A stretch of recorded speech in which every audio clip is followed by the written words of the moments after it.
order we go.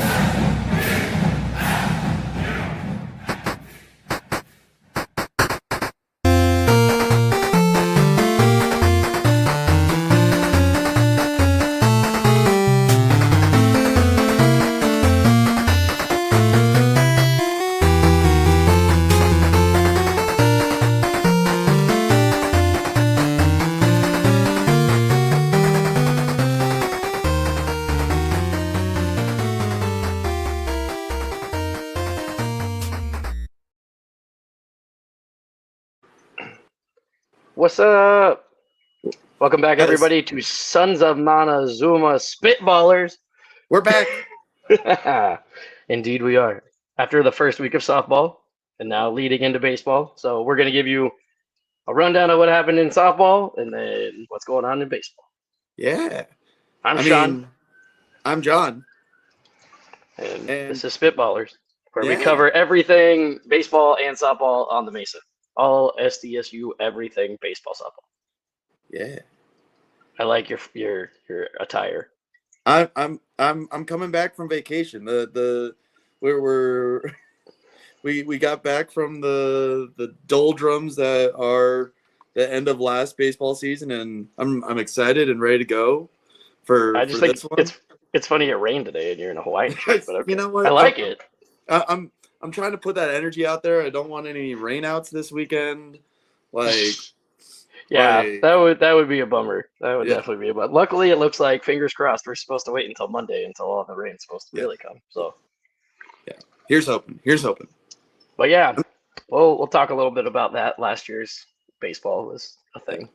But we do have some good news. Like, the softball team that last weekend was kind of awesome. I mean, Yeah, I mean, I don't think you could really ask for more in the first weekend with so many question marks, so many new players, and people taking on new roles and whatnot. I really don't think you could have asked for more. yeah, three out of 4 games ended in a walk-off. Yeah, One of which by a different kind of walk-off, which is a better kind of walk-off. But I know it's always so funny to say that, and you look at the score and it was 9-1. You're like, oh, run roll walk off. That is a thing. Wait, walk-off? Yeah, man. 3 walk-offs and 3 wins. I mean, that's hard to beat. Yeah, I will say we got a lot of stuff to talk about baseball, so we might go pretty quick through softball this week, but in the future we'll be pretty even with how much we go over softball and baseball. It's just we got a lot of stuff to catch up on with baseball. Yeah. So let's jump in. Like we said, 3 walk-off wins for the girls this last weekend. A 3-2 win over Minnesota, a 9-1 win over Loyola Chicago, and a 4-3 win over Kentucky. And we kind of did it in every way, shape, or size when it came to walk-off wins. Yeah, that's true. There was a lot of, there was power, there was speed, there was a lot of things going on throughout all those games. And not to, like, the 4th game of the weekend, we did end up losing 1-7 to Miami, Ohio. But that was a pretty big asterisk in the terms of the weekend when you take a outside look at it. There were a lot of errors in that game. It was in the first 3 innings, I think we had 4 errors that gave rise to the majority of those 7 runs that they gave up. So you take those errors out of the game, they get more comfortable on the diamond. Those games aren't gonna be as common as you're expecting. Yeah, and I mean, it makes sense. First weekend, 4 games, like, so quick, and it was only over the course of 2 days. So I mean, yeah. And arguably, Kentucky is the best team that we faced in that. There's a statistic called RPI, which it takes into account like how good a team is based on their schedule and how they played and blah blah blah. And I think they even mentioned it in the press conference with Coach Newman Denise last week. And they asked about Kentucky because they were the highest RPI team that we played over the weekend. So to beat them is pretty solid. I'm not going to say I know much about Miami of Ohio. But I think you hit the nail on the head. You make a bunch of errors, it's not going to really turn out too great. Yeah, it was a pretty brutal game and one that I do not expect to see a lot of this year. I think the best thing, the most interesting thing to me was seeing so many of the girls have to do things that were different. Like they all had different responsibilities and different, roles to play, especially pitching. We saw so many different pitchers. Right. Especially compared to last year where we had like 4 lockdown pitchers that you were like, oh, well, we got the same 4 people pitching every game. Yeah. And now you're having to bring in new pitchers, freshman pitchers, people. I was going to say, you got freshmen that are getting thrown right into the fire. So, I mean, that's a great way to learn. Yeah. And Lala was out there running around, looking good. She got her pink ACL brace on, which I was like, hell yeah. I've got a couple ACL braces that they're not pink, but I feel it. Out there rocking it, So, and she was, looked fine. Looked like she hadn't missed a step. Oh. Got a bunch of the newer girls stepping up pitching wise. Shout out Jade Ignacio, Mountain West Offensive Player of the Week. I'm sorry. Did you read her whole stat line from this? It was like it was like 660 something, wasn't it? 668. 636. Yeah, 636 batting average with a 172 or 1.727 OPP or OPS. That's pretty good. That's really good. She was 7 for 11, so good numbers already. 7-11, we like that. 2 doubles, a home run, 3 RBIs, 3 runs scored, a stolen base, 12 total bases over 4 games. Like, that's insane. Hard to argue with how good that is. I'm like, damn. And I mean, I think the other thing that was awesome that this whole weekend was the pitching. Like we said, we had a lot of people had to pitch, and so like if you throw out that 7-1 game with the errors and whatnot, and I mean, how many of those runs ended up even being earned, to be honest? But over the other 3 games, we gave up 7 total runs. Yeah. Well, and yeah, so the 3 other games totaled the same amount of runs as that one game, which, like we said, had that asterisk, had that large majority of errors that caused those unearned runs. And so that's where looking at earned runs versus unearned runs is going to make a big difference going into how we view this season as a whole. I'm curious just to see how many, if one earned run of those 7. Yeah, no, that game was interesting to see how a team like the Aztecs can react to a bad defensive game. And so we'll see how that translates into what they do over this last week of practice and how they come into this almost pretty much a gauntlet coming into this next weekend of what is that, 5 games and no 6 games in 4 days. It's gonna be okay. I lied to you. 5 of them. I had the wrong game. 5 liar. Yeah, I had the wrong game. That's my bad. I will say, I think one of the other runs is they're going to call it an earned run, but the runner got on base because of an error. And so they called the runs that scored when she got on base unearned runs. Oh, I get what you're saying. But she got on base because of an error. So Gotcha. So scorekeeping stuff where it's like, well, it might have been an earned run, it might not have been an earned run, so we'll call it. That's up to the. Like you said, all in all, giving free runners up is not gonna make you too successful, I was also very impressed with our hitting. We had, I think, a home run in pretty much every game. Yep. Except for that 1-7. Jade Ignacio got her 2-run shot in the first game to give us the lead. Olivia Gigante hit a walk-off 3-run home run in the second game, and like we're hitting the ball. Jasmine Williams, Bob. Yeah. Jasmine Williams, Bob. Jasmine Williams, another bomb. I was like, called it. Yeah. And then the last game, we were battling back and forth and walked it off on a pass ball, like a wild pitch. Yep. So it was a crazy weekend up in the Mesa, to say the least. So we're excited for more softball. Yeah. Does it sound like it? I'm like, there's a lot. Yeah, we have baseball coming up, and it's their first weekend, but there's even more softball games this weekend than there are baseball. So, do we want to go? Do you want me to go through these real quick? Just yeah, I think just hit the upcoming games for them, and then we'll kind of go straight into baseball. And, yeah, I like this plan. This is good plan. And so this is called the Campbell Cartier Classic, apparently. So this is some form of a tournament. This weekend. Interesting.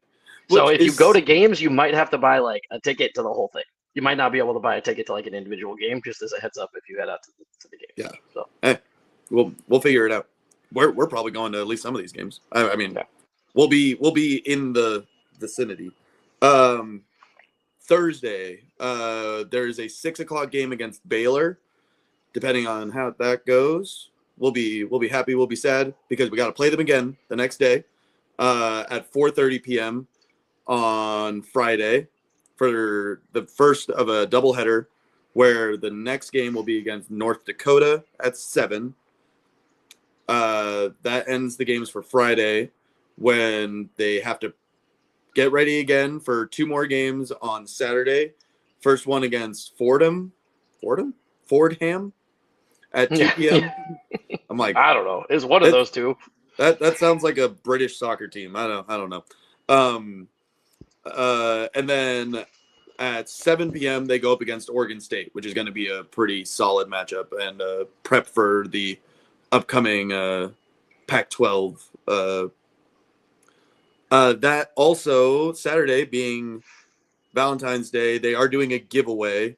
I think for the first 100 people to the Oregon State game, you get a nice Valentine's Day card. An SDSU Valentine's Day card, whatever that may entail. If you want the SDSU softball team to be your Valentine, come on down to the Oregon State game at 7 p.m. on Saturday. And then again on Sunday, they will be playing Oregon State again at 12:30 to round out their weekend. And yeah, that's I will say softball.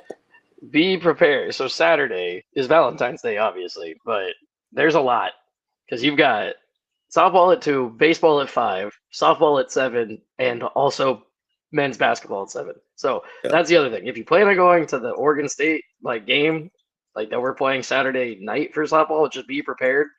Campus is gonna be crazy, because there's gonna be a lot of people there. There's gonna be a lot of people. Plan accordingly. The parking that you normally park at is where they park people for basketball. So just plan accordingly. You know what I mean? It might be better off Ubering to be. Yeah, Ubering does not sound that bad. Yeah, because normally you can pay to park over in for softball for I don't know, less than $10 for the most part, and they're gonna charge. Yeah, I think it's like $2.75 an hour or $2.75 an hour. Yeah, and so they charge you like $35 or something crazy for basketball. So I mean, I'm gonna be there for a lot of the stuff. I just don't know which things, but most of it. We'll be there all day. Definitely plan on being at baseball on Friday. Yeah, maybe catch the tail end of softball. Okay. But anywho, baseball. Let's tackle this monstrosity that is baseball. Yeah, there is a lot to go over. There is a lot of change. Get your notepads ready, because you're going to be writing a lot of stuff down. This Cliff Notes is going to be as long as the novel itself. Probably there's a lot going on. The main thing, for those who have not been listening, who do not know anything about what's going on, we do not have the same head coach as we had last year. We are also going off the last 2 years were some of our worst seasons. Basically, we sucked for the last 2 years. We've been horrible, and there's been a lot of winning season in the last 4 years. A lot of people vocal online not happy about there was previous coaching staff and whatnot. And it reflected, because he's gone. But at the same time, there was a lot of loyalty with the players when he did not get rehired. Is the nice way to say he got fired. I'd say I don't know about loyalty, because nobody went to the community college that he coaches at now. Yeah. I mean, yeah, that's fair. Sorry, not to be that guy, but it's. I think it's more the politics of, hey, I got recruited here by this guy. He's gone now, so I can't really trust the new guy to have my best interests at heart because it is what it is. I mean, that's Yeah. just how it goes. Well, Usually, that's you see it at every level of every collegiate sport. College football coach goes somewhere else, everybody leaves. So that's welcome to the transfer portal. Yeah, that's the beast that is the transfer portal now, with everything being about money, and it's being selfish, but it's being reasonable, like logical. It's being right. what is gonna be the best thing for you as a student athlete and as a prospective athlete in the future. Like what's gonna get you to that next level. And if that's going to a different school, like we have a lot of respect for a lot of the guys that left. CJ Moran, for instance, is over at USD. No, yes. Yeah, USD. Yeah, and he's killing it over there. So we wish them luck, but we're an SDSU podcast, so we're gonna talk about these guys. Well, and it's like bummed to see some of the guys leave, but I get why. But also very happy the guys that chose to come back, and definitely. I think bringing in, I think where you're headed is our new head coach. Yes, which was a process. If you didn't know, there was a long process to find what would be our new head coach, and they got some alumni to help us out. Bud Black, Tony Gwynn Jr. are now special assistant to the head coach. Steven Strasburg came back. All looked into a lot of prospects for a new head coach, and the best choice that they found was Kevin Vance. And I'm really excited to talk about Kevin Vance. His resume speaks for itself, and he's a San Diego guy. He's, can't beat that. Yeah, I mean, talk about having the best interest of the team as a whole. Somebody who grew up around here, who in interviews literally calls this his dream job, is like, what more do you want out of a head coach than someone who's going to put the team first? Every time he talks about being here, you can tell he's happy, he's excited. Like he's back home. He gets to interact with guys that, like you said, you got Bud Black and Strasburg back in the mix. Tony Gwynn Jr.'s been around too. It's guys that he's probably had relationships kind of here and there, just being, from San Diego, playing high school ball here, going and playing at UConn. He played at Connecticut. I don't know if you knew that. He was really good. I mean, he was solid. He played with guys that have like a combined. Who was it? It was like Matt Barnes. There was like a handful of guys that he played with at Connecticut that they have like 35 years combined between them, like in the major leagues. In the majors, yeah. Yeah. Oh gosh, that's gonna bug me. Well, and he's taken George Springer, Matt Barnes, and Nick Ahmed. Yeah. Those are guys he played with in college. So even as a player, he was successful. Like he didn't really, Well, and he got drafted. He went to the minors for a little bit. It wasn't a major league stint, but it was having that idea of what it takes to get to that next level. He does have that knowledge base, and he's been able to use that to promote some of the best pitchers out of the college world right now. When he went from Boston College, and then most recently to U of A. And he took U of A's pitching staff from like one of the worst to the best. Oh yeah, I mean they went to Omaha. they Well, like I mean, and it's statistically, like straight up statistically, they were one of the worst like rotations and pitching staffs in all of college baseball. And then within like a year or two, he just completely flipped them. So obviously, yes, players have to be good, but to have somebody that has been successful everywhere they've gone, And the thing that excites me is the recruiting, because it seems like I don't know if you've seen any of these like little minute-long interviews with the players that are like, "Why'd you come here?" I'd say like 75% of them are like Kevin Vance. Yeah. It's like, oh, so the guy isn't all catchphrase and smoke and mirrors to try to trick you to like him. He's a legit good coach and a good person that seems like the relationship factor is like a huge thing, which to me is gigantic. Yeah. I If you can love trust your head coach, you're gonna have a lot more faith in like everything he's telling you to do. I loved some of his first interviews that he ever had with not only before he was named our head coach, but even back when he was at U of A and interviewing before that on other podcasts strictly about pitching and the idea of coaching these kids that relies on the mentality that it takes to be a college pitcher, to be a professional pitcher, and how it's not just a matter of being an athlete, but it's about Right. being a good person. It's about being a good student, being like good at your core. And then when it's time to be a pitcher, it's to put 110% to win every pitch. And it's been insane listening. And I'm getting like pumped up and I'm Yeah. not even on the field. I think that's the thing. The culture that he's trying to instill is like a one of not just baseball. It's like an overall be a successful human being. And even in like they're college kids. And so even in like these little Facebook interviews that I've seen, it's been multiple people. Like Carson Johnson was one that like straight up he was like, I came here for Kevin Vance. Yeah. I have a great relationship with him. Like he instills confidence in me. Like and wants me to be a good person on and off the field. And I think it was even Rowan Leto Mhm.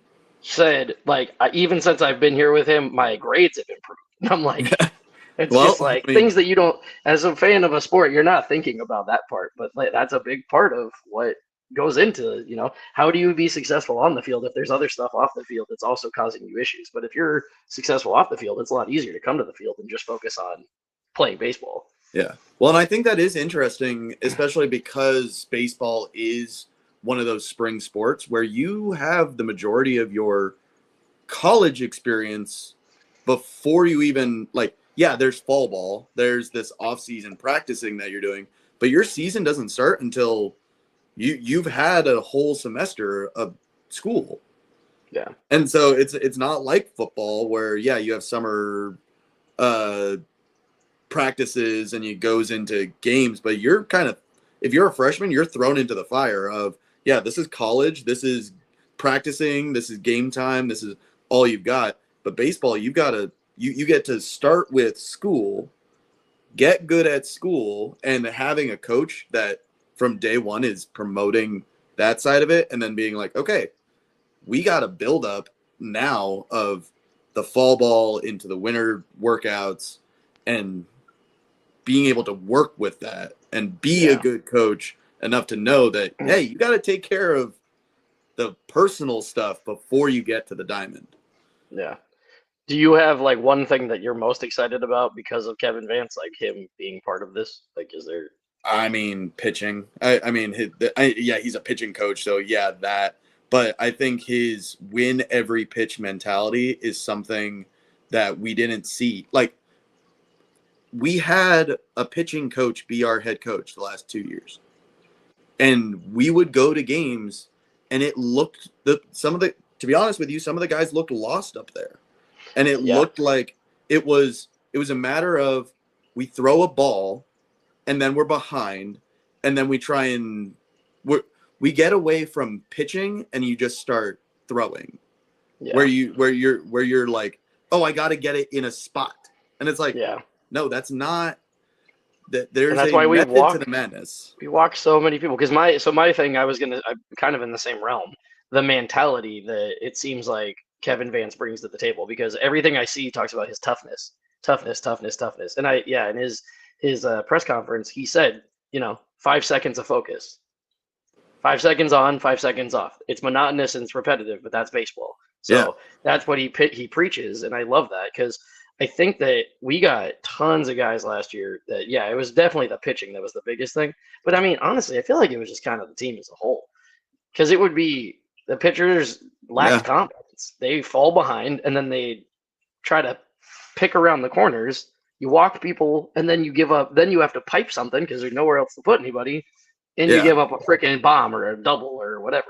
And then same thing at the plate. It seemed like we were up there and it was like, oh man, I took the one right down the middle. Yeah. And so now I'm defensive Yes. and just striking out all the time. So I don't know. It just seemed like a very passive mentality that I think Kevin Vance is going to rectify quickly.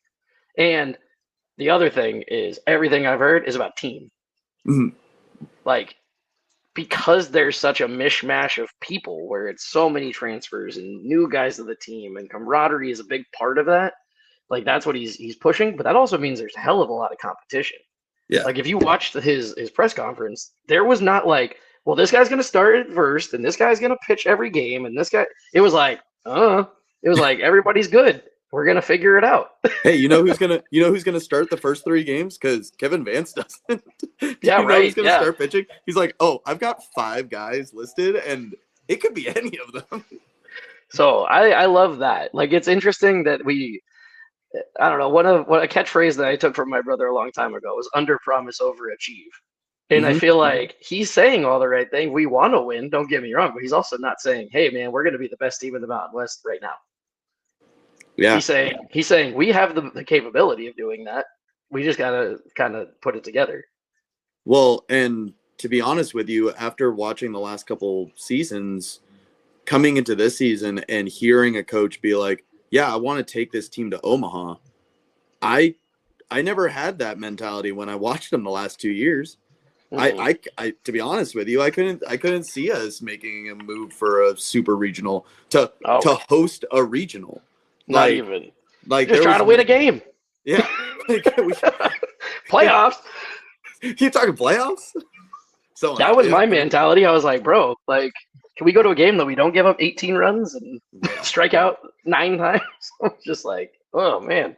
No, I think culture wise it's gonna be big. And I think I don't think we're gonna go out and just be the best team ever. Who knows? But there's gonna be some growing pains and whatnot, but that's kind of comes with the territory, like, you know what I mean? Mm-hmm. Well, and my thing is, it's like I'm looking at. So, we had a lot of people come in because we had so many people leave. We're gonna have to start breaking that down. Yeah. But one of the things that I caught from the interview with Kevin Vance is when you think about so many people coming into this new team, you expect there to be groupings of players, especially because we have like 5 transfers from Oregon State. We have a couple guys from Arizona. We got freshmen coming in that are usually, most of which are SoCal, but we have a lot of different people coming in to this team. And then you have the returning guys. And so as an outside observer, what are you expecting? Well, they're probably going to find their guys that they know, and then they're going to be friends, and then you're going to have your warm-up buddies that you have, and you're going to avoid all these people. And one of the first things out of Kevin Vance's mouth was, no, we haven't seen that. We haven't seen, and maybe that's just you're not looking, but it sounds like everyone on the team is having that team mentality because it's being instilled by Kevin Vance at the head of the team, being like, we're coming into this with one mentality, and that's a team mentality, and that's about winning ball games and having that goal of hosting a regional, about going to Omaha, about changing the mentality of this baseball team that we haven't seen in a long time. Yeah. And we obviously didn't have anybody on the roster before that had any experience in Omaha. Yeah. So to go from 0 to 6 is pretty solid. Yeah. Like 6 different dudes that now are on the team that have that experience, And from what I've read about most of these guys, it's been really highly touted, did well in summer, did well in fall, not so good in spring, didn't get a lot of opportunities. And so what's interesting is all of them, for the most part, are trying to prove themselves. And so I think it's like the most dangerous thing is there's no expectation. Yeah. So for other teams, like the Mountain West has us finishing fucking 7th. Yeah. I'm like, I feel like we'll be better than that. I understand why Nevada's number 1 because like their entire team came back for the most Yeah. part. But 7th to me is kind of, I don't know. I think it's the unknown, but I also think that having the team that's like the great unwashed of like, you were supposed to be good, but you haven't really been able to show it. And I think Carson Johnson was the one that was like, we're all in the same boat. Like, we all are that. And so we're all just excited to show what we can do. And I think that breeds like everybody wanting everybody else to succeed, which out of all the times of playing baseball that I ever had when things were not great, it was when people didn't root for each other. They only cared about themselves. Yeah. And so I think you have that now. You can all kind of be like chip on your shoulder, you know? Well, if you all start at a place of wanting to be seen, you can all relate to each other and you can all push each other to get out of that mentality of, oh, well, I just got to be better than the next guy. I just got to be better than that guy. And It's like, well, no, we're all wanting to be here. We all chose to be here. Yeah.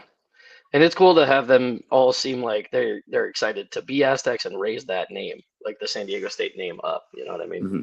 Sorry, we'll get into players. Last thing I want to say about Kevin Vance. Anybody that watched last year knows I went on a rant about a 17 different shade of green metal fucking wall. So bring it up too. Hell yeah, we got a new wall. Holy and it's not made of sheet metal, and it is awesome. It sick. looks so good. Oh God, nice. And I just really, really hope. So last year we had the John Cena of special assistants to the head coach. That was Mark Melanson because nobody could ever see him because he was never there. So hopefully Strasburg and Bud Black and Tony Gwynn Jr. all being part of this are around and involved because I still don't know where Mark Melanson ever was. Never saw him, not once. Are you trying to find a picture? I never of the wall? saw it. I'm looking for the photos of the new wall because it looks epic. Sick. I think it's only on their Instagram. That's the only one that I saw. Yeah, I think I saw it through Yeah. Facebook or something. You'll just have to go to a game and see it. I mean, I'm sorry. We haven't seen it in person yet either, so. Yeah, but it looks so good. And it was one of the first things that got talked about by Steven Strasburg and Kevin Vance. It's like, we got to put up a new wall. We look like a JUCO out here. Some backyard baseball looking. No, at least they got a remastered version of that game. Alrighty. Do you want to jump in? So we got 19 transfers. So we're going to try to talk. We might not cover every single person, but we're going to try to talk about the people that we think are, going to be major players in this upcoming. Yeah, because there's a lot of them. Yeah. Oh gosh. Well, the one person there's a couple people that also returned that were very good. Really quickly. Jake Jackson, Zane Kelly, Roman the outfield. Jake Jackson's probably going to be starting center fielder day one, I would expect. He's one of the returning guys. He was in the top 4 most games last year. Zane Kelly is a defensive stud. Oh my God, some of the plays he made last year. Yeah, his epic Superman dives, I swear. Human highlight reel. I will say, if you ever have the time, on his Instagram, he has a glove review because he's partnered with 44 Gloves out of North County. And he talked about changing his glove style because he went from a normal kip leather to a Japanese leather. And it's lighter and it has a deeper pocket. So some of those plays he probably isn't making if he doesn't have that new glove. And you can see the change in gloves because it was like a tanner glove and it went to an all black. And it's really cool seeing that difference. And I'm just a glove nerd also. So that's where I'm like, oh yeah, that was cool.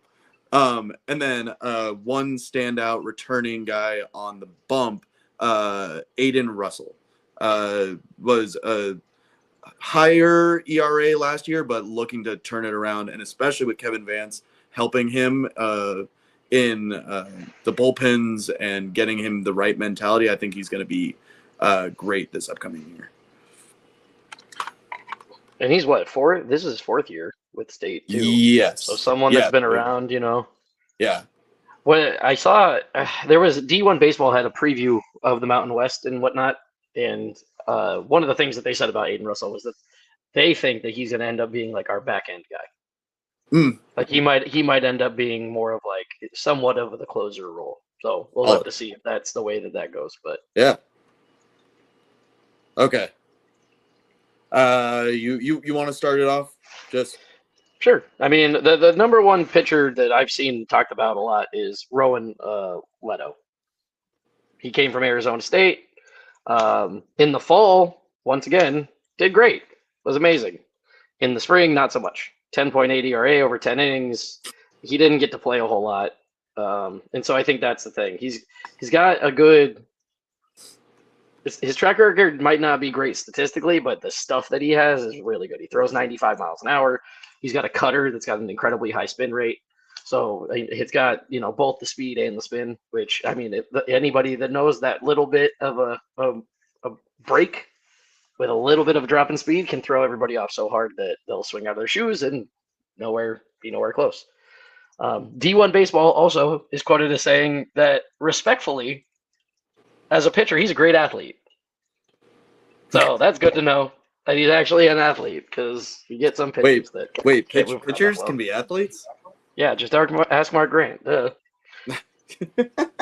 yeah, my favorite thing, honestly, that I saw, though, is it says that he's a natural strike thrower, which last year we had so much trouble with walking guys and giving up free bases. So I'm like, I'd rather you live in the zone and maybe get hit around a little bit instead of walking people, because you can't defend a walk. Yeah. So he might be our opening day starter. We just don't know yet. Jesus, I'm going through our list and I'm still having trouble being like, okay, dude, there's just so many people.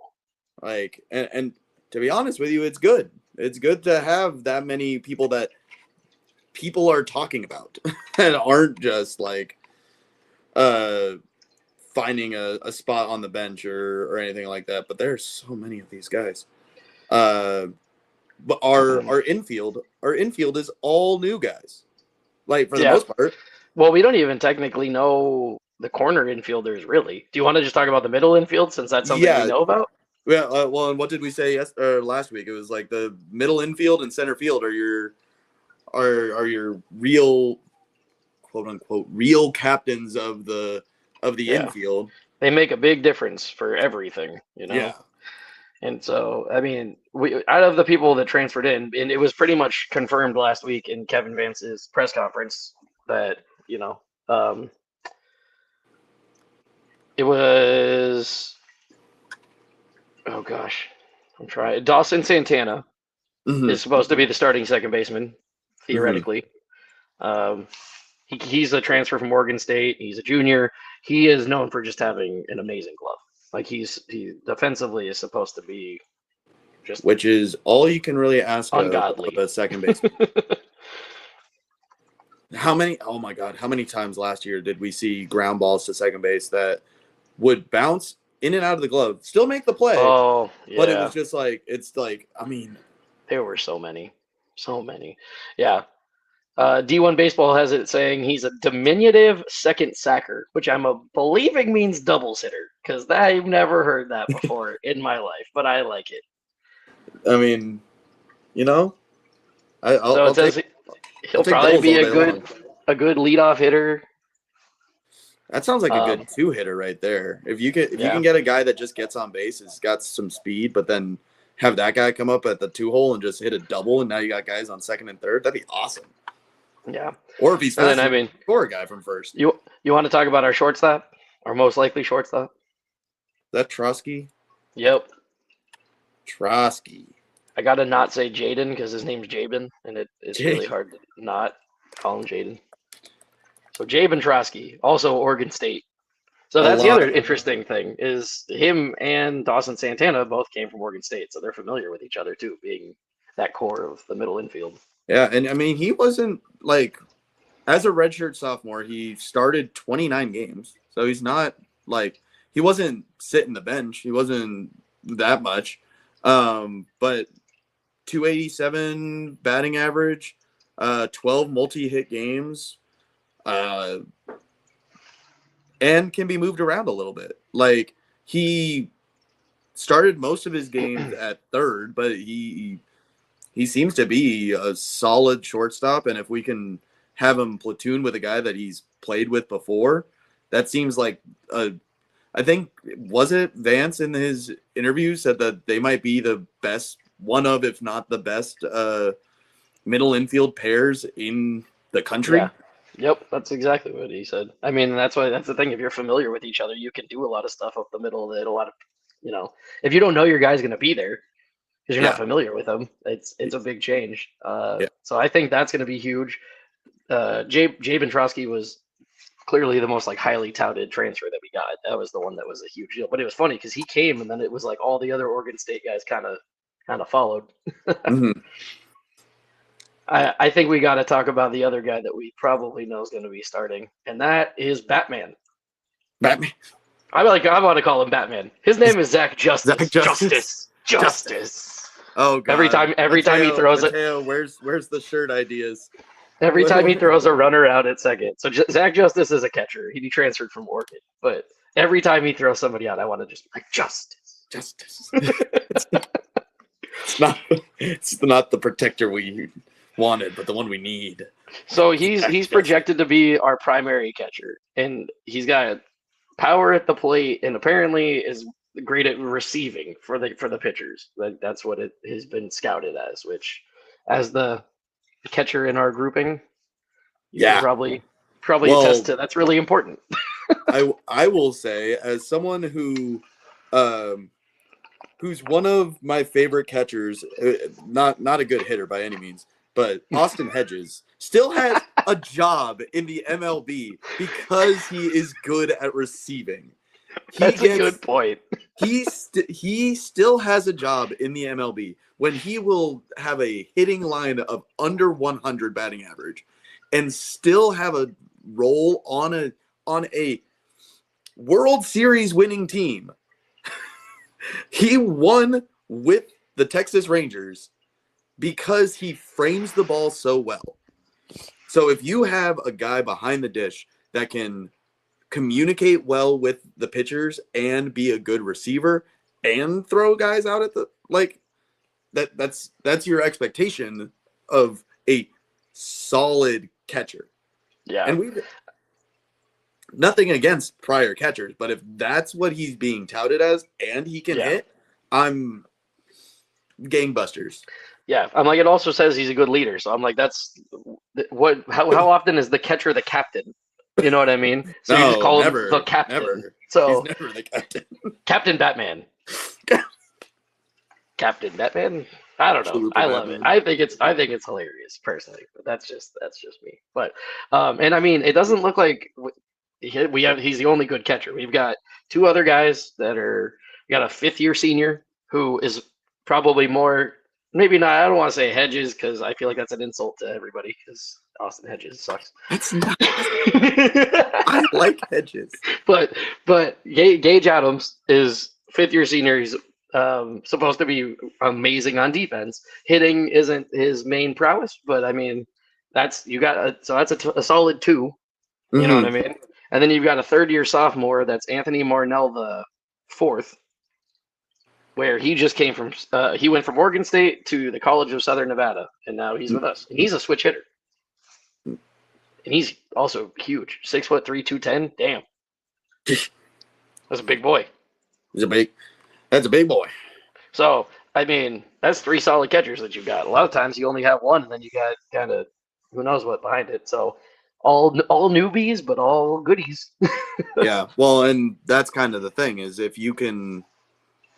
Maybe you have to platoon them to certain pitchers, like righty, lefty pitchers, or whoever likes. Like, say our closer comes in and he likes one guy over the other. It's like, Victor Caratini and Yu Darvish. The only reason he got a job with the Padres was because Yu Darvish liked him. Yeah.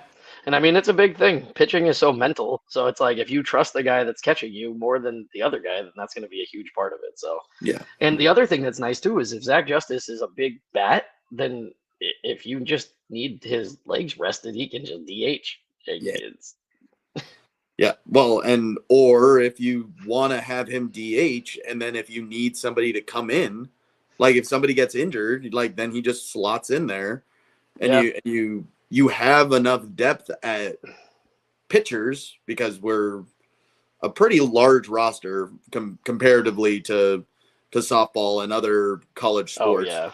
Like we have so many guys, and that's why it's hard to be like, oh yeah, we're gonna go over all the new guys. Yeah. We got a lot of new guys. That's why I was like, we'll stick to the catchers for right this second, because I'm like, yeah, we should probably go back to pitching because there's so many. There's just so many guys. There's so many pitchers. Yeah. Basically, from what I've seen, as far as like who might be the first pitcher, like the opening day pitcher or the pitchers of the weekend, seems like it's kind of between Rowan Leto, Alec Ballardes, and Drew Talebs. So Alec Ballardes is an ASU transfer. Yep. So he also is from ASU. That's where I think Leto came from as well. Yeah. ASU. Rowan Leto. There are two Arizona State guys. So says he made big strides in Tempe last fall, but in the spring he struggled. So there seems to be this kind of recurring trend for a lot of these guys where they did well in the fall and then in the spring they kind of get on the main stage and hit some speed bumps. But at the same time, they were on teams that like once they struggled, they didn't get a ton of like opportunity. Yeah. So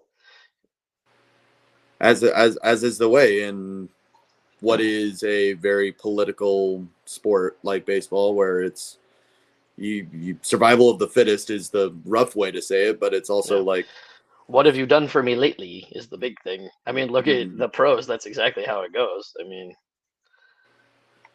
so it seems like we're going to have a lot of guys that there's going to be a recurring theme of high talent. They just haven't had a lot of opportunities. And so we'll just kind of see how it goes. I mean, everybody's going to get a shot now. Yeah. Well, and I think we're going to have a lot to talk about this weekend once we get an idea of who Vance thinks is our 1, 2, 3, which honestly, because it's so early, that might not be who he thinks is our 1, 2, 3. Like that, there's so much time to, like, we're going into this weekend, playing a couple games, and then we turn it around and we're back at the Tony Gwynn Classic. So it's like that's our big stage opener of showing off SDSU baseball.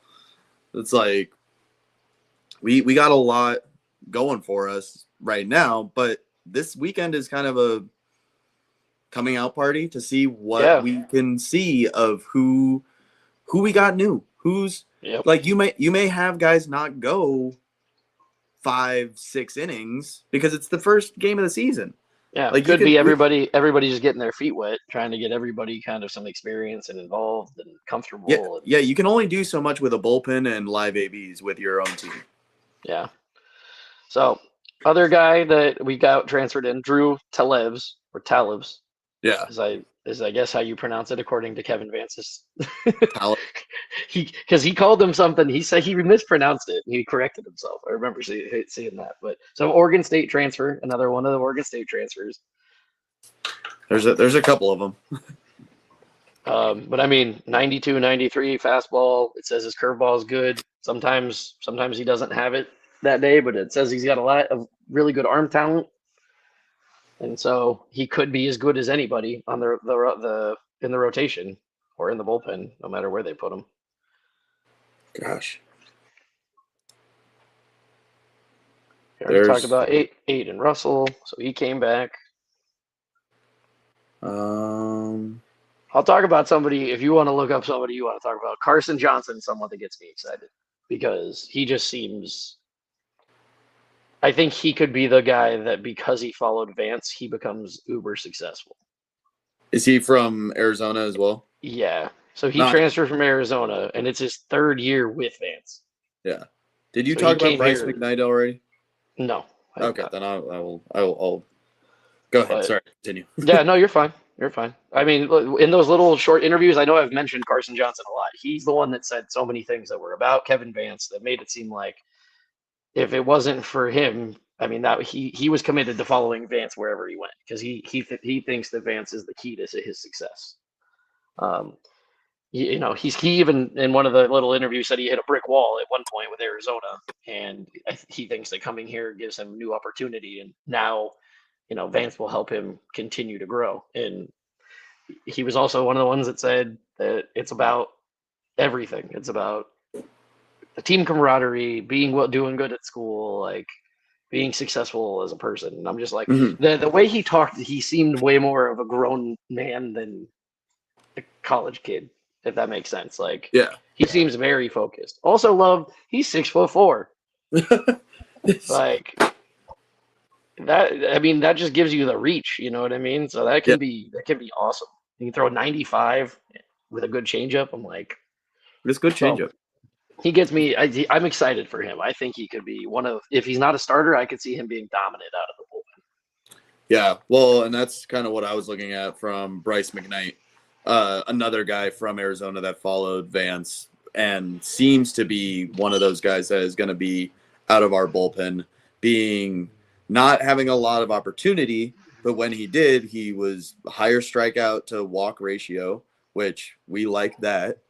And if he can target and be effective in some of those middle to late innings, which as a soft or junior, like that's all you really need out of a guy to get us through some of those rough outings of our starters, because we sure as well saw that a lot last year. If we can have some guys that maybe aren't your go-to name in the 8th, 9th inning, but if you have a guy that can get you 2 innings, 1 to 2 innings, like you look back at the Padres last year. I know we're from San Diego, so we talk about the Padres a lot, but having 5 relievers last year, well, it gives you that bridge. It gives you that bridge where if all of a sudden your starter just doesn't have it, you're not just screwed waiting for him to try to figure it out. Well, and even if he does go like 7 innings. It's like you have 5 different guys that can give you an inning here or there, and you don't have to pitch the same 3 guys once you get into a tough situation.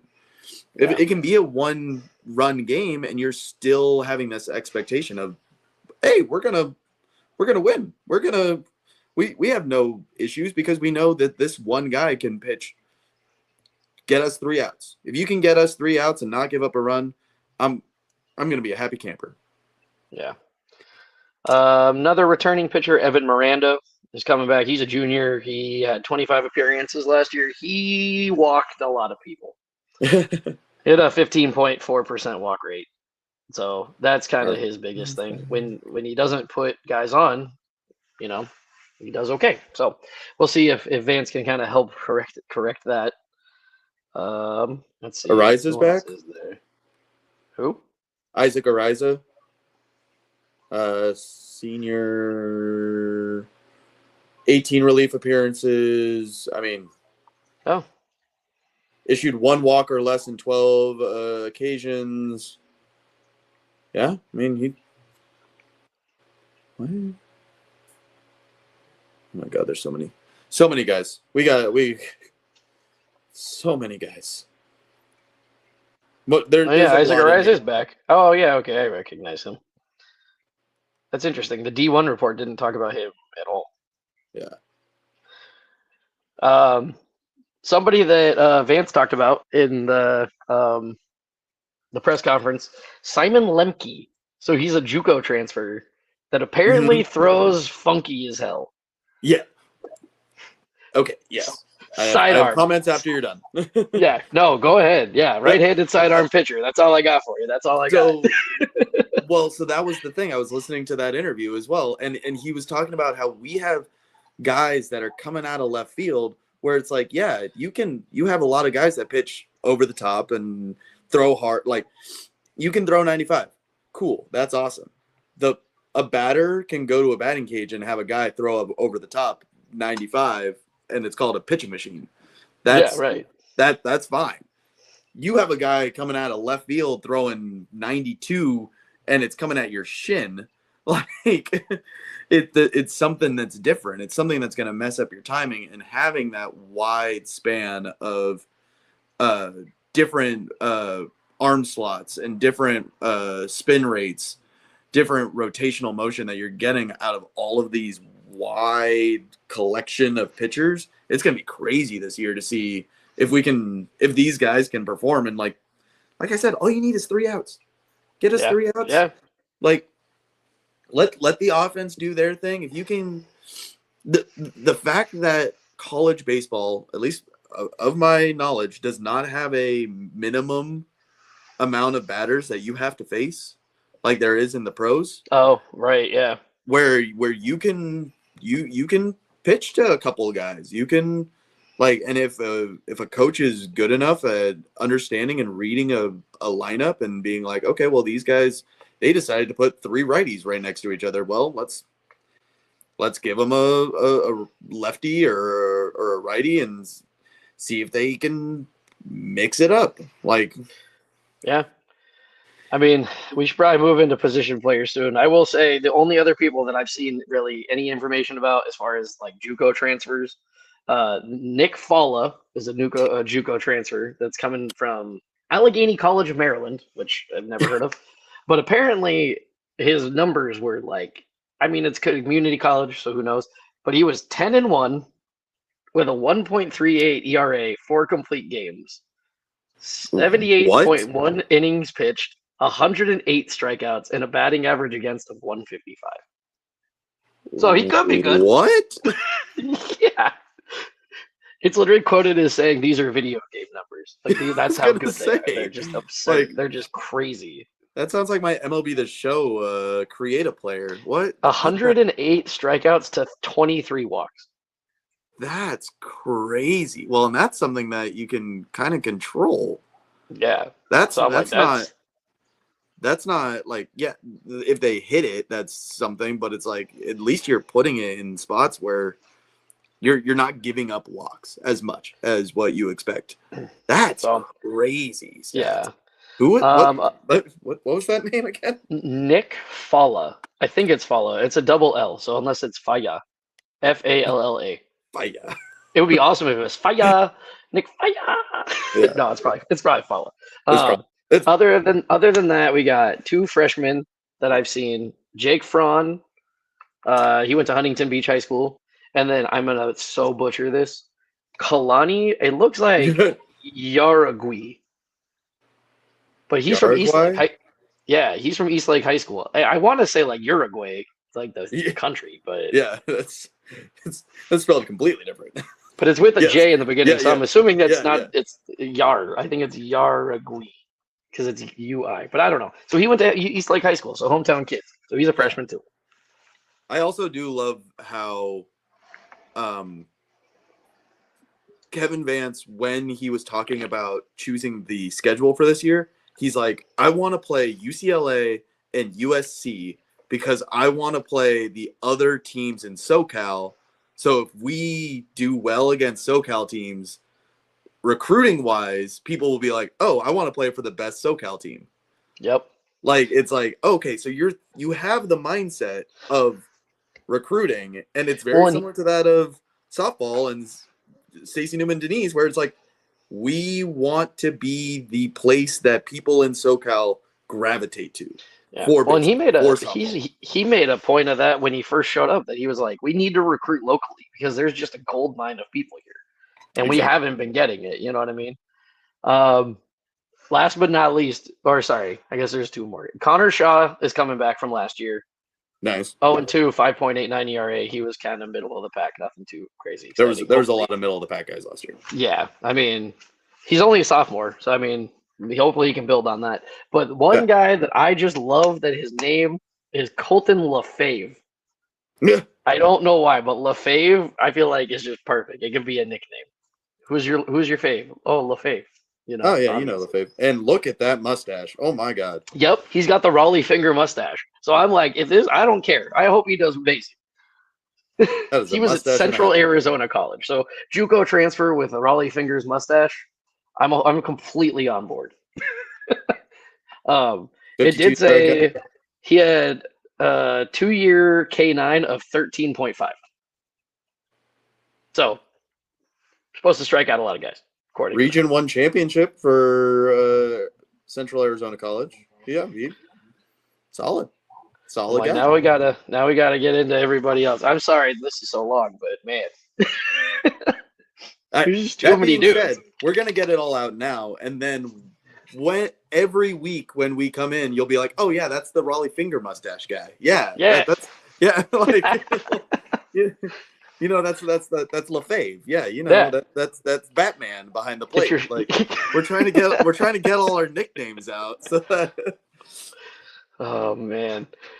All right. So I guess we're probably going back into our infield because we don't know exactly where everybody's going. So we got Drew Rutter's coming back. So he plays first, but he also can play outfield. Mm-hmm. He's a lefty. There was some rumor that he got booted by Sean Cole, and now he's back. And now I'm he's not back. Sure. Yeah. I don't know how true that was. There were a lot of rumor mills going around when there was the mass exodus of whether that was people entering the transfer portal or saying they were going to enter transfer portal or they got booted or what. Like there was a lot of stuff going on. Tice Peterson is another huge one. That was somebody else because you got Javen Trosky at short, mm-hmm. and I believe Tice Peterson's a corner infielder. He was one of the other Oregon State transfers. Said he was one of the crown jewels of the transfer class. Yeah, I'm looking over. Hit 6 for the Beavers in Omaha, and he was the Corvallis Regional All-Tournament team who was named to it. But he had a stress. Man, okay, I like this guy already. He had a stress fracture in his leg. Damn. While he was playing. And so he had to have a procedure over the summer. But he's ready to go, is what it says. It says he'll be one of the most dangerous hitters in the Mountain West now. So, not sure where he's going to play. But yeah. Have we talked Magpok? We have not talked Magpok. Another guy that could be the third baseman or an outfielder. We just don't know. Because have you seen some of these? Like, it's a weird line, but also it's like, wait, what? So, started 35 or 53 of 56 games. Not the best batting average, 232, but had 3 homers out of a 5'9" guy with 27 RBIs and 34 runs scored. 29 stolen bases. Yep, I did see that. He like set a record in the Cape Cod League. Yeah, so I'm like, okay, so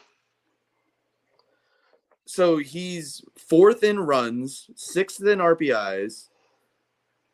Like he's also a switch hitter. Like that's a scary idea to have if he bumps it up a little bit in the batting average. Like yeah, maybe he doesn't hit 3 home runs, but if he gets on base, and it seems like he's durable too, because it says on here, it said that so for Boston College, he played every single game for 2 years. Yeah. So like he's like the ultimate utility. I mean, honestly, he's that awesome little scrappy 5'9". Gotta love it. Giving me Brock Holt vibes. Play every position. Yeah. Well, maybe that's what it comes down to. It's like if he plays third or first or left field, because outfield's kind of a question mark other than Jake Jackson. I mean, I'd love to see Zane Kelly back in right field, but there's a lot of new guys that have come in. Oh gosh. Lot of freshmen, infielders. Yeah. Max Farrell. Yep. But another third baseman, corner outfielder. So it's going to be interesting to see. So yeah, Max Farrell's a freshman, true freshman, I believe. 6 foot, 200 pounds. It seems like mostly like a power hitter is kind of what they are aiming for. Well, and that's kind of the interesting thing that I'll say right now for the people at home, we've been here for a while talking about all these guys. These first 3 games are going to mean a lot for us being capable of telling you about these guys, because it'll be our first time seeing a lot of these guys too. Yeah. There's not that much out there. Other than that random scrimmage that we saw against Golden West Community College where Sean Cole ended up. And I mean, it was like, yeah. And there was the red shooting versus... fish in a barrel. I mean, it was pretty, it doesn't give you a great idea. And also they're rotating everybody. So you don't really know who's supposed to be where. Yeah. And so it'll be interesting to see, especially because it's a real game. It's a game that matters for our record. Like, what does Coach Vance think of these guys to put them in a position where it's like, are you going to have this guy play the whole game? Are you going to have Zach Justice behind the dish? Are you going to have Jake Jackson out in the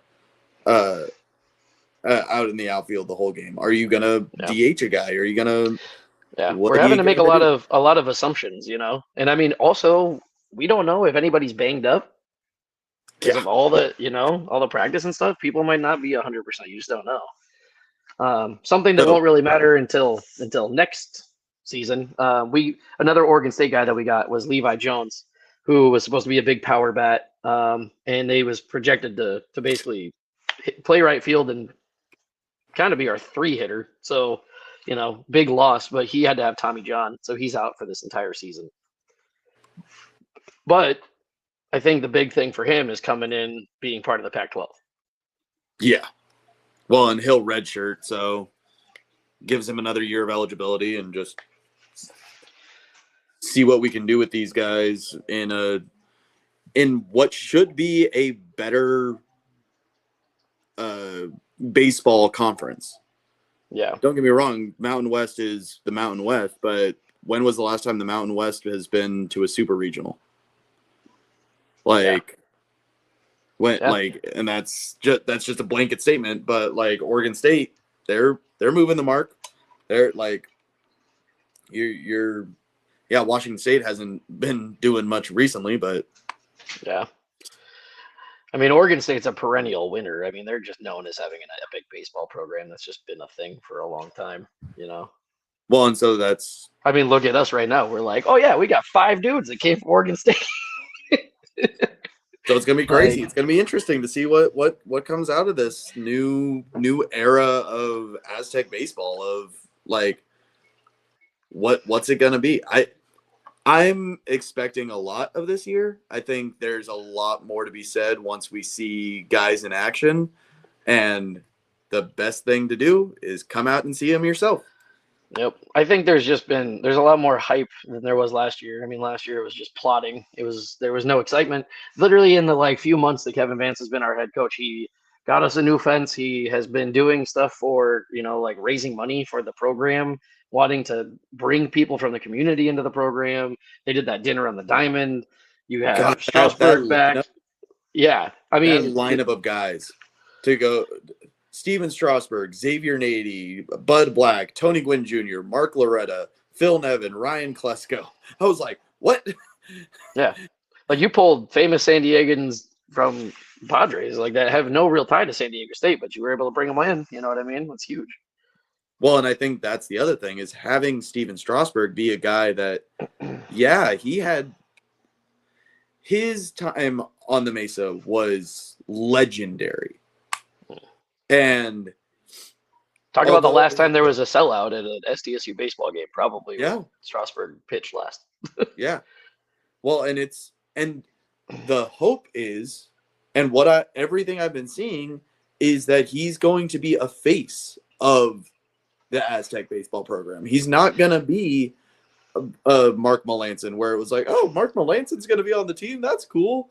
It's like, no, he's going to be in the dugout. He's going to be talking to pitchers when they're struggling. He's not a pitching coach. He's not going to be a pitching coach. He's a special assistant to the head coach in that, I mean, it's weird to be like, oh, it's not the assistant manager. It's the assistant to the assistant manager. Yeah. So it's like, hey, like I said, as long as he's not the John Cena of assistants like Mark Melanson was, because nobody ever saw him. He just wasn't kissing me. No, I mean, I think Strasburg's been around already more than Melanson ever was. He's been in the crowd, like he's been signing autographs for people and stuff. And I think part of the big part, like the big plus of him, is he did go to San Diego State.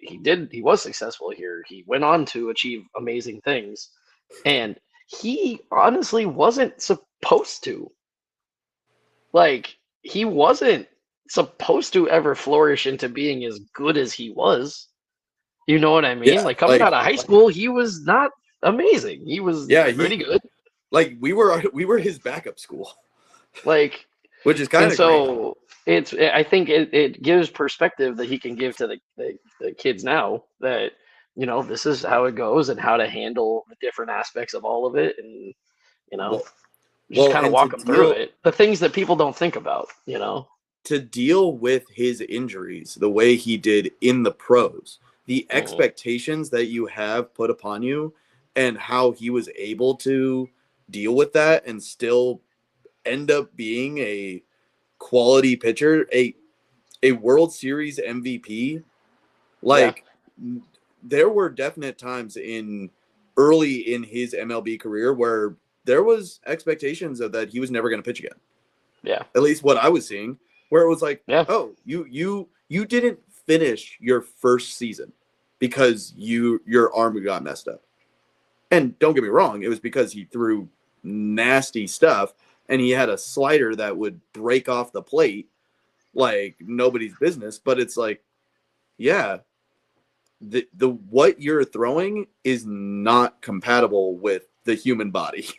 Right. Yeah. And so having that, being put in a position where you are going to be the guy and kind of not being able to be the guy, how that's going to be a learning lesson that a lot of people are going to need to learn growing up in general. And having a guy like Steven Strasburg, who has gone through the ringer and come out to the other side, is going to be awesome to have in the dugout, to have when guys have bad days. Like, what are you supposed to tell a guy when he gives up 5 runs in the first inning? Like, that's I agree with you. I mean, Strasburg he's massively succeeded, but he's also had his failures and issues and troubles, and so I think you hit the nail right on the head. He'll be able to kind of help guide these kids, you know, and it's not the end of the world each individual time. You got to kind of take each thing as it comes, you know. But all right, we should probably. I think we've kind of covered everybody that's on, you know, for the most part. I don't know if there's anybody else that you want to talk about. We'll forget guys. We'll see guys come up. We'll talk about everything on the Mesa throughout the year. The nice thing about having more episodes than we did last year is we'll get to talk more. We'll get every episode is not going to be an hour and 15 minutes. No, definitely not. I hope definitely not. No, but no, this was just an insane amount of info. Well, and at the same time, I like talking about this team because I have so much hype that's been built around it that there's a lot of question marks and there's a lot of things we can talk about. And so having something that's every week where we can, right now we're kind of giving you little bits and snippets of what we've heard. But next week, when we actually when we have something to talk about, that's what they did on the diamond, similar to what we did with softball today, where it's like, we got to see this and we got to see crazy plays and home runs and walk-offs and we'll be able to talk about that. And right now we're all just theoretical. It's all theoretical. I mean, for the most part.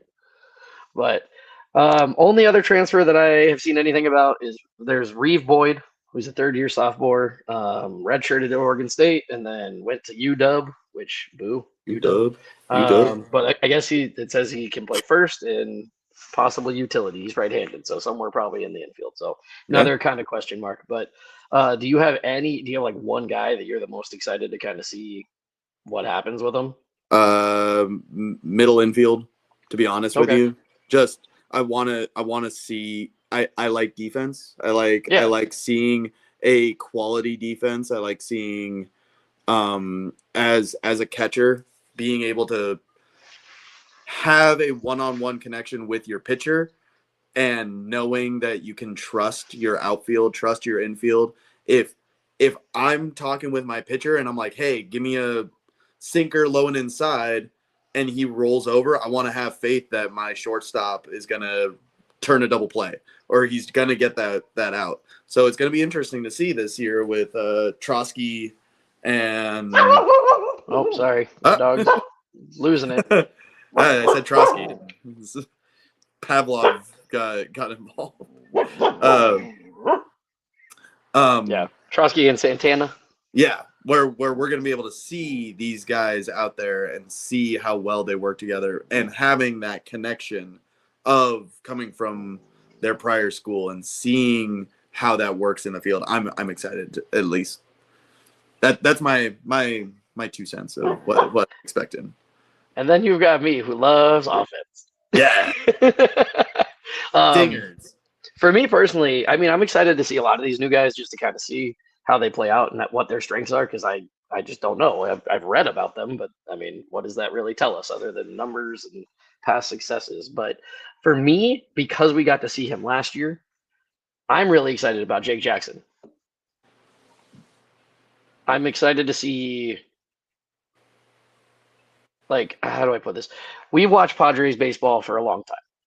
And the guy that always comes back to me is Anthony Rizzo, that the Padres rushed up to a team that lineup was absolute dog shit, put him in the 3-hole. He struck out all the time, and they said, man, this guy sucks, and traded him away for Andrew Kachner. So I really feel like Jake Jackson last year had so much pressure on him. They put him in the 3-hole a lot. You know, he's the center fielder, and he's a big dude. He's like 6'6", big guy, big strike zone. You know what I mean? So if there's all this pressure on you to be the main offensive powerhouse in the lineup, sometimes if you don't have any protection, you don't get any good pitches to hit. And so I think for me, that's what I'm excited to see. I think he's going to have a big jump in power, because I think he's now going to be surrounded by better hitters than he was last year. And so he'll get better pitches to see and to hit. And so that's what I'm hoping for. That's what I'm excited to see. Solid. So do we want to talk about how we're going to see them, where we're going to see them? Do we want to go over what's going on this weekend, where we're going to be, what we're going to do? Shout out to the 1992 grad. That was the year I was born. Hey. Hell yeah. In 92. Let's go. And my dog finally shut up. So. Hey. No, Winnie, no. Oh, gotcha. I said that. But yes, this weekend. We got 3 games. All against LIU. Isn't it Long Island University? Long Island University. So just like football, where we start with a team from Long Island. They're going to be happy to be here because they've probably been playing and practicing in snowstorms or in a dome or something. Because it's been crazy. It's tough. This snow tough. And then on Tuesday they will drive up to Irvine and play a game up in Irvine. But we will probably not be going to that. No, I gotta work. Where they playing the Anteaters or what? Yeah, who? Yeah, one of our guys went there. Somebody was an Anteater? Well, he had 2 last names that were baseball or quarterbacks. Peyton Rogers. Peyton Rogers went to Peyton Rogers. That's where he transferred to? Yeah, that's where he went to. So shout out to Peyton Rogers. He was an awesome relief pitcher last year. Sucks that he had to go, but hopefully we beat him this week. Yep. But those games. Go ahead. Sorry. No. Sorry. I was just gonna say I think we've covered about everything we possibly can. Yeah. So those 3 games this weekend are at 6 p.m. on Friday, 5 p.m. on Saturday, and 1 p.m. on Sunday.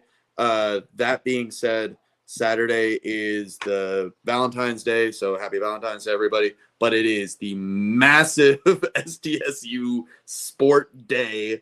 So keep that in mind if you are prepared. Yeah, if you are wanting to go to any of these games, there are softball games, baseball games, basketball games. I think there's a lacrosse game. Is there a lacrosse really? game? Oh gosh, if there's a lacrosse game, that's even more crazy. What was it? I'm gonna look at. We had like a list somewhere. No, sorry, lacrosse was Thursday. Yeah, so it's tennis. There's tennis game. There's a men's tennis game as well. So there's a lot of sports going on the Mesa. So be aware, be prepared. Traffic wise, there's gonna be a lot going on. The nice thing about at least the early softball is that it'll be early comparatively. That being said, that is the one parking lot where everyone for basketball goes. So just be prepared. There's a lot going on, but it's gonna be a busy day. But if you do go, look out for us. Say hey. I think we're going. I'm gonna try and go to the 2:00 softball game on Saturday. Friday definitely going to the baseball game as soon as we're off work. Saturday, I'm kind of down to do all of it if I can. I have season tickets for basketball, so I'll be missing so at least some of that. But start the baseball game. So we'll be there. My fiance might be mad at me, but that's okay. It's okay. You bought a ring. I told her, I was like, for Valentine's Day, I'll let you stay home while I go to sporting events. And then she'll just come to the basketball game. There you go. No, but we'll see. I really want to try to get to everything because we were out of town for softball last weekend, so I'd like to be able to catch some of that too. Solid. That being said, but who are we going to root for when we're there? Stay.